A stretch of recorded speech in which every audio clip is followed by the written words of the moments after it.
Welcome once again, my fellow manipulators of digital fate. I'm Richie, this is Capricorn, and we made it, guys. This is the last spoiler video of the KALDHEIM spoiler season. So we're going to go over the last cards that were released, or spoiled rather, on Tuesday. And also we've got a community sealed event coming up on the Capricorn Twitch channel. So if you're interested in something like that, make sure you head over to my Twitch channel, hit that follow button, 11:30 a.m. Eastern Standard Time on launch day, January 28th, that's Thursday. We're going to be doing a community sealed event, so the entire chat's going to help build the deck.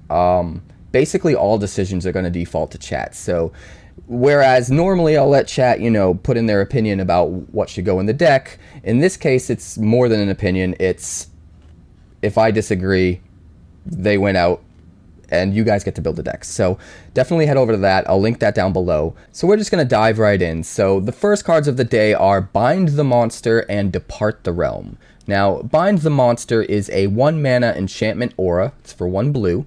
Enchant a creature. When Bind the Monster enters the battlefield, tap enchanted creature. It deals damage to you equal to its power. Enchanted creature doesn't untap during its controller's untap step. So this piece of removal is pretty cool. It's a way for a mono blue deck to get rid of any creature on the field, or effectively get rid of any creature on the field for only 1 mana. And that is pretty powerful. It's traditionally something that mono blue has a difficult time dealing with.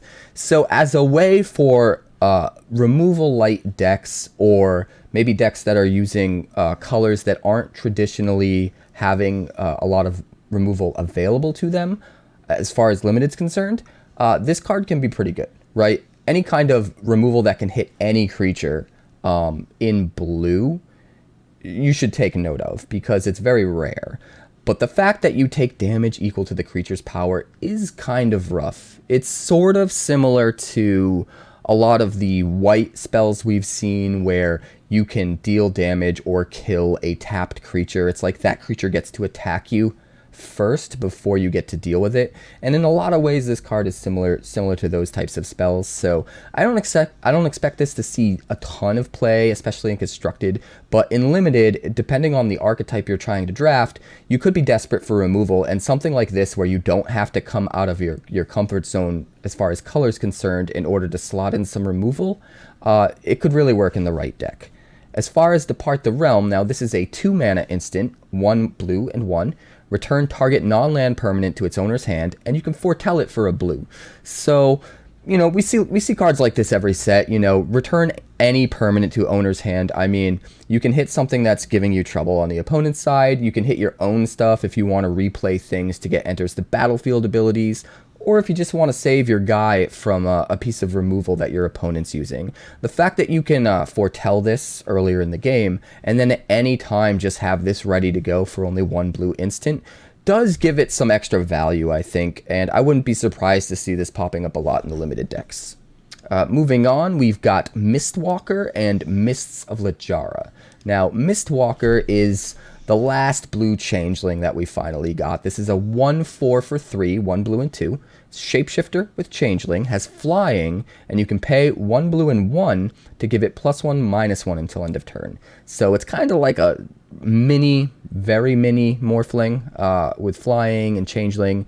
The fact that this is a blue shapeshifter is really cool because we didn't get a lot of blue shapeshifters. And I really do think the changeling ability is going to be powerful in this set because you can pair it with so many different tribal themes, as well as the party themes from Zendikar. So I think a card like this, being the only flying changeling, is pretty cool and pretty powerful. And definitely in limited, this card has a place because you drop it early, and it's a nice wall that can protect against even flying creatures. But then later in the game, you have the ability to sink some mana into this and use it as a win condition. So it ticks a lot of boxes as far as caring about creature types and having evasion and being an early blocker and a late attacker. So like, it does a lot. I think this will be really, really cool and limited. And if there is a shapeshifter deck that really takes off in constructed, it's possible this could make the cut. Although at 3 mana, this is one of the more expensive changelings for what it does. Mist of Litjar, on the other hand, is a 2-mana enchantment aura. It's 1 blue and 1 with flash. Enchant a creature or vehicle enchanted creature gets -3/-0 until end of turn. So this is a cool little trick. You know, you might put this in limited as your 22nd or 23rd card, and sometimes you can catch an opponent with their pants down. They swing in with a guy, you flash this onto it, and then you block and you kill the guy when otherwise you might not have. You don't have to trade, you know, it could be really good. What's really interesting about this is the fact that it can target a vehicle, right? So you can flash this in on a vehicle and it will stay on the vehicle. It won't fall off when the vehicle decides to not be a creature anymore. And most of the time auras don't do that. So there is a little bit of upside value and edge value in this card where if the vehicle archetype really takes off, this will be a nice little foil to that sort of deck. Moving on, we've got Draga Recruiter and Valor of the Worthy. Now, Draga Recruiter is a 3/3 zombie cleric for 1 black and 3. It's got Boast for 1 black and 3. Return target creature card from your graveyard to your hand. I actually really like this. It's sort of like a Gravedigger. I think it's actually in some ways better than a Gravedigger, even though it is mana intensive, right? And you're not getting the best body in the world for the cost that you're paying initially. The fact that you can reuse this ability every turn, theoretically, if you can keep this guy alive, is really powerful. In a limited deck where they're not going to have tons of removal, they're not going to have the consistency of a constructed deck, the potential for being able to activate this ability a few times in a row over the course of a few turns and get multiple creatures back is really powerful. If you can manage to keep it alive and keep activating the ability, it definitely brings a lot of value to the deck. And the creature types are relevant as well. So I think in limited this will make a splash. I think it's probably too expensive for constructed, but I do like the card. Valor of the Worthy, on the other hand, is a white enchantment aura for 1 white mana. It's enchant creature. Enchanted creature gets +1/+1. When enchanted creature leaves the battlefield, create a 1/1 white spirit creature token with flying. I actually like this card a lot. Being able to get the +1/+1 bonus for only 1 mana, while also essentially giving the creature afterlife in a way, because the token you get is the exact same as the wording for afterlife, right? So it's basically like you give a creature afterlife and +1/+1 for only 1 mana. So in decks that really care about you playing enchantments or you playing auras for some other sort of synergy in the deck, this is going to go way up in value. But even if you're not playing this in those kinds of decks, this is a way to get some extra power on the field while not letting your opponents 2-for-1 you, because if they kill the creature you equip it to, you still get some upside. You still get a 1/1 flyer that you're left with, and I think that's really, really cool, especially if the spirit creature type ends up really, really mattering. This could be a really good card. The last common of the day is Starnheim Courser. Now this is a 2/2 Pegasus for 1 white and 2, has flying, and artifact and enchantment spells you cast cost 1 less to cast. I think this guy is actually really good in limited. I still don't think this card will really see constructed play, but in limited, you're looking for creatures with evasion anyway. So having, you know, a 2/2 flying for 3 is still going to be really, really good in limited. But the fact that there's so many sagas in this set, and there's so many runes, and there's so many equipment, and there's so many vehicles, like a lot of themes throughout this set really fit into the concept of artifact or enchantments. So being able to drop this guy, have an evasive creature, and then also potentially give all those different types of cards that are running rampant throughout the set a cost reduction could be really good. It's possible that an archetype could spring up around this guy, where you're playing lots of sagas, you're playing lots of equipment or vehicles or the runes or all of these crazy card interactions that you can get, and really making a lot of use out of it. I like this guy in limited a lot. Moving on, we've got our uncommons. Now, we saw all of the rest of the cycle of runes, so we finally know what the runes do as a cycle for sure. Now, we've already seen the flying one. The blue one gives flying, but now we have the other 4. So first up, we've got Rune of Might and Rune of Speed. Now, each of these cards costs 1 mana of their respective color and 1 colorless. They're all enchantments that draw a card when they come into play, and they all give a bonus to a creature or allow a bonus to be given to a creature from an equipment that you put it on. So they're really interesting. I think they're best used on equipment because then the ability becomes reusable when the creatures die. But the fact that you have the versatility to put this on either a creature or an equipment while also replacing itself as a cantrip is really, really cool. So the green one, Rune of Might, gives +1/+1 and trample. And the red one, Rune of Speed, gives +1/+0 and haste. And these are the only two that give any kind of power boost to a creature. So these ones are interesting. And then we've also got Rune of Mortality and Rune of Sustenance. Rune of Mortality gives Death Touch, and then Rune of Sustenance gives Lifelink. I don't know what to think about some of these. Some of these seem better than others. Lifelink in particular just seems like it's a little lackluster, whereas something like Death Touch isn't as great on a creature, but would be really amazing on a piece of equipment that you could keep giving any creature Death Touch over and over, because you could keep trading with big guys. So like, really the usability of these runes is going to come down to how readily available the equipment is, because I think the best use of them is to put on an equipment, but having that versatility of being able to slam this on a creature if you have to and draw a card and cantrip off of it is pretty good. So it'll be interesting to see if there's an archetype for this and if it actually pans out.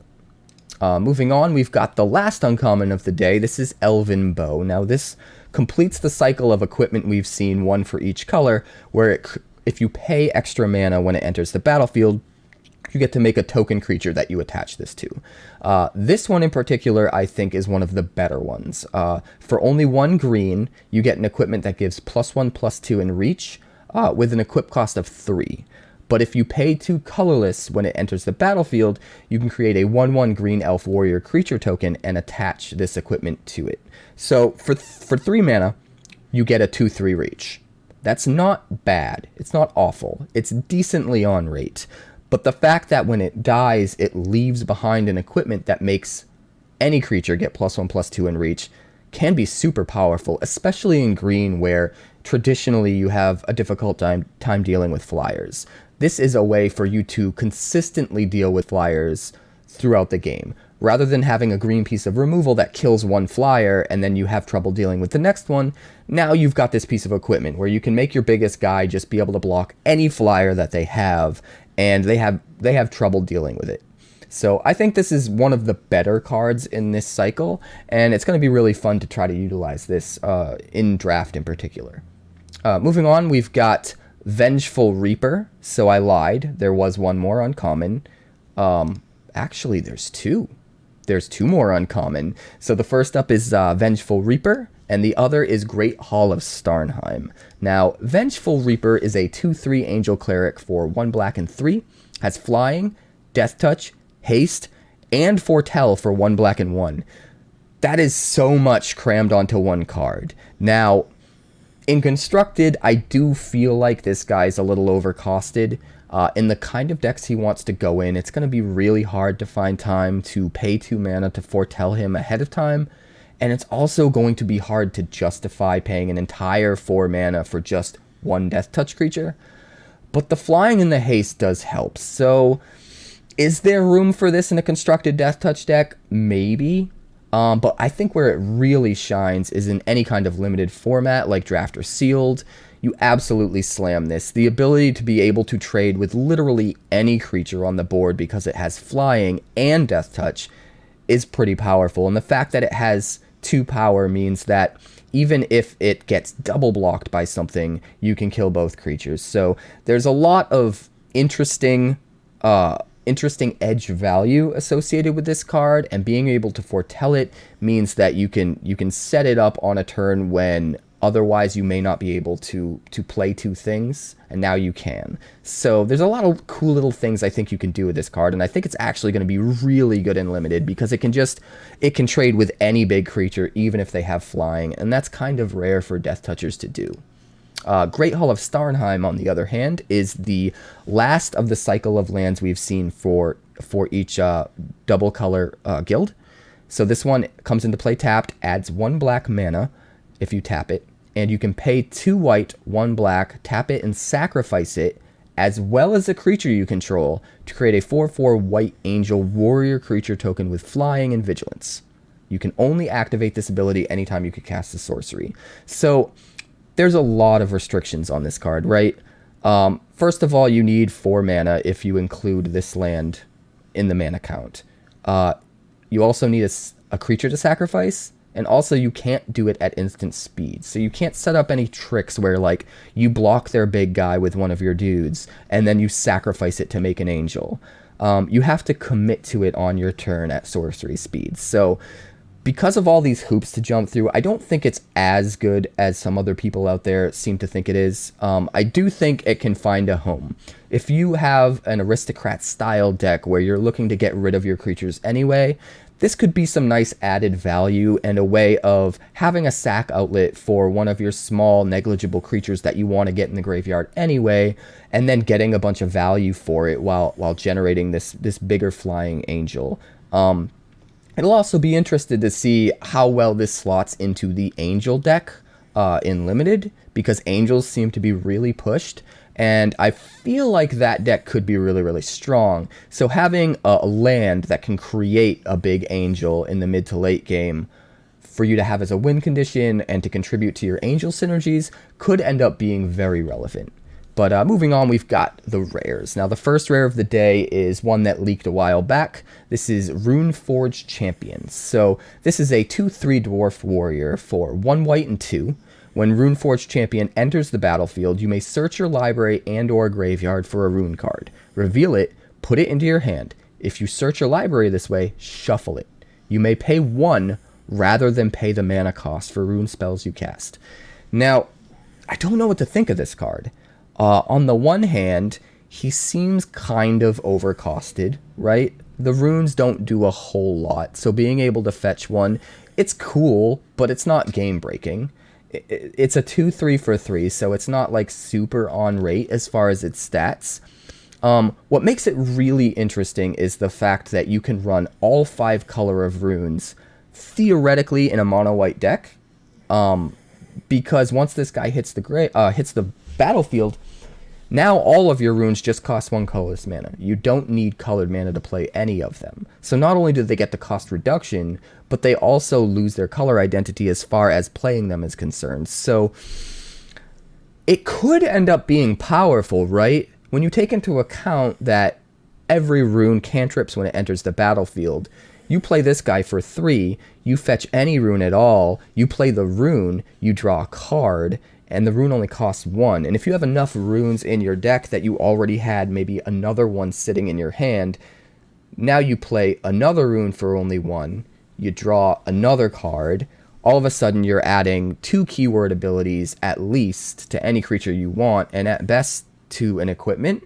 So there is a lot of value to be had, I think, in just the right deck, but it does need to be in just the right deck. And I think if you happen to be playing white, and you manage to pick up this guy, and you can just get even a couple runes, maybe the white rune, and then maybe an off-color rune that is your second color in whatever archetype you end up playing, it still might be worth playing. You know, being able to fetch 1 of 2 or 3 runes in your deck and having that sort of selection could still be very usable. So it'll be interesting to see how this guy works out in practice.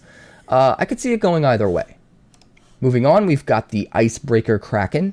Now, this guy seems really busted. He's an 8/8 Kraken snow creature for 2 blue and 10. This spell costs 1 less to cast for each snow land you control. When Icebreaker Kraken enters the battlefield, artifacts and creatures target opponent controls don't untap during that player's next untap step. You may return 3 snow lands you control to their owner's hand to return Icebreaker Kraken to its owner's hand. This guy is super powerful. Obviously, if you slam him in an all-snow deck, he's going to come down way ahead of curve. You can potentially play him turn 6 without any ramp as an 8/8. That makes it so that his creatures don't untap. Now, it's worth noting, it doesn't tap down any creatures when it comes into play. It just prevents the creatures that are already tapped from untapping for 1 turn. So if your opponent alpha strikes in on you, and then next turn you slam Kraken, Now you get to attack back with everything else that you have without worrying about them attacking you back again, because everything has to stay tapped. And then you've also got this big 8/8 on the board. What's really interesting is to think about how this will be used in Constructed. You could pair a card like this with Thassa, and then every turn you could blink it with Thassa's ability, and when it enters the battlefield, it prevents their things from untapping. So if you get this in play with Thassa, they pretty much don't ever have an untap phase again, at least for their creatures, their artifacts and their creatures, right? So that could be really, really powerful. Also, utilizing this with something like Azusa, Lost But Seeking, allows you to do some really crazy things. So, like, you could theoretically play this guy on turn 6, return 3 snowlands to your hand, and then if Azusa's out, you can just replay those snowlands and rebounce the Kraken and just keep doing it every turn. Not only that, but you can tap those 3 snowlands before you return them to your hand. That way you can replay them and reuse the mana. So not only are you able to create this endless cycle with the Azusa Lost But Seeking, where you're constantly playing the Kraken every turn, but you're also generating extra mana from it. So it's kind of costing you a net of only 3 mana to do this. And I think that kind of interaction is really interesting. This card can do a lot of cool things, and seeing how much snow has been pushed in this set, it's going to be super cool to brew and experiment with a card like this. But moving forward, we've got 2 more cards left today. So the first is my favorite rare that we saw, and then we're going to see the last mythic. So this is King Narfi's Betrayal. This is an enchantment saga for 1 black, 1 blue, and 1. On Chapter 1, each player mills 4 cards. Then you may exile a creature or planeswalker card from each graveyard. And then on Chapter 2 and 3, until end of turn, you may cast spells from among cards exiled with King Narfi's Betrayal, and you may spend mana as though it were mana of any color to cast those spells. So, I think this card is really cool. It's hard to say how powerful it is, because there's so many hoops to jump through and it's so situational, but if you manage to mill just the right cards off both your deck and your opponent's deck, you're able to make crazy value plays where you can play a 4 or 5 drop that you remove from theirs, and then a 4 or 5 drop that you removed from yours, or vice versa, and just get a ton of value off this card if you slam it on turn 3. It'll be really interesting to see if there's ways to utilize this synergy with cards that want to self-mill anyway, with decks that want to self-mill, because you want to get as much value as you can off Chapter 1 to really make this worth it. So if you're looking to already mill yourself out or mill your opponent out, if you're playing maybe a new archetype that isn't rogues but still wants to get the opponent to that 8 card threshold in their graveyard to use some of the cards that care about that, this could help you do that. This could help you do that in a control deck where you're gaining a ton of value, where you can play the things in their graveyard, play the things in your graveyard, and just it has the potential to do a lot, right? The ceiling is really, really high. Whether or not it'll get there, it'll really, really depend on what kind of cards can pair with it. So it'll be really cool to see what happens. But as a Dimir Saga, I think this card's super fun, and I am excited to see what we can do with it. The last card of the day, the last mythic, the last card revealed for Kaldheim is Haunting Voyage. Now, this is a 2 black, 4 colorless sorcery. Choose a creature type. Return up to 2 creature cards of that type from your graveyard to the battlefield. It also has a foretell cost of 2 black and 5. This is one of the only foretell cards we've seen where the foretell cost is more than its hard cost. So, if this spell was foretold, return all creature cards of the type chosen from your graveyard to the battlefield instead. Holy crap. This card could be insane. Obviously, it takes a lot of mana, but I feel like in just the right deck, being able to just vomit your entire graveyard onto the field at a key turn in the mid to late game could be insane. And Normally we see cards that do some big splashy effect like this for 7+ mana, and it's really hard to justify playing them because a lot of times they can sit in your hand as a dead card. But the thing about this card is it has a hard cost of 6, and even though 6 is kind of high, it's not obscenely high, it's reasonable. So the fact that you have an out, you have a plan B, where like you're trying to get to play this for Foretell, so you can do a crazy bomby play, but it's turn 6, you have a 6th land, you really need to press the opponent and keep up with their board state. You can just play this as a 6-drop and just get 2 creatures back, and that can still be really good if the creatures that share a type are big enough creatures. So I like the versatility in a card like this. I like the idea that you can play it as a crazy bomb for 7, or if you're desperate, you can play it for the 6 early and just get 2 big things back. So it'll be really interesting to brew around this card. I think my favorite thing that I've seen about Kaldheim so far is the fact that there's so many interesting cards that just seem so worth brewing around, and there's a ton of new archetypes that seem like they might enter standard in a competitive way. And that's exciting. Coming off of Zendikar with tons of landfall and then all of the bans leading to just tons of rogues and everybody just kind of playing the same decks. At this point it's either rogue or Yorion, so that they can't mill you if they're playing rogue, and it's getting kind of out of hand. So to see how much new stuff Kaldheim's bringing to the table really excites me. I hope that a lot of these types of decks that are being introduced end up being viable, and that these archetypes end up being usable, and that the amount of rogues and Yorion decks that we see in the future comes down drastically, because if so, it does seem like Standard's going to be really healthy if all of these different archetypes that we're seeing pushed in Kaldheim actually take off. So I'm excited for Kaldheim. We've still got top 10 cards. We've got top 10 sleepers that I think people are overlooking. Those videos are coming soon. And then, like I said at the beginning of the video, we have our community sealed event happening on launch day. So make sure you check all of that stuff out. We've got tons of content coming, and until next time, stay safe, stay healthy, and always make them scoop. Thanks so much for checking out my channel. We are pushing hard for that 1,000 subscriber mark, so please consider subscribing. Hit that button, there's a circle in the middle over there, hit that, subscribe, tell all your friends to do it. Thank you. Also, give this video a like so more people can see it. If you'd like more PlayStation and console game coverage, we've got that down below. And if you'd like more Magic the Gathering coverage, there's more of that somewhere off over that way. Do all the things.